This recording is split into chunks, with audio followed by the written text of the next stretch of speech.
नमस्कार दोस्तों, आज के एपिसोड में हम भारतीय राष्ट्रपति के वीटो अधिकारों के बारे में चर्चा करेंगे।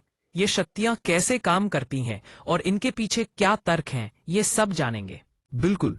वीटो शक्तियां राष्ट्रपति को कुछ खास परिस्थितियों में कानूनों को अस्वीकार करने या पुनर्विचार के लिए वापस भेजने की अनुमति देती है। चलिए पहले पूर्ण वीटो के बारे में बात करते हैं। पूर्ण वीटो, जिसे हम एब्सोल्यूट वीटो भी कहते हैं, में राष्ट्रपति किसी बिल को पूरी तरह से अस्वीकार कर देते हैं। इसका क्या महत्व है?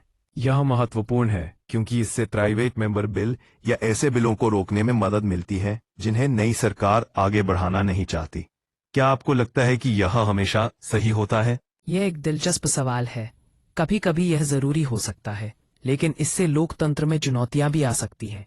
चलिए अब निलंबन वीटो पर चलते हैं। निलंबन वीटो राष्ट्रपति को यह अधिकार देता है कि वे बिल को पुनर्विचार के लिए संसद को वापस भेजें। अगर संसद इसे फिर से पारित करती है तो राष्ट्रपति को इसे मंजूरी देनी पड़ती है। यह प्रक्रिया कितनी प्रभावी है?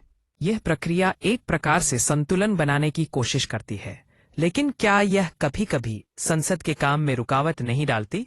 यहाँ पर पॉकेट वीटो की बात करना भी महत्वपूर्ण है।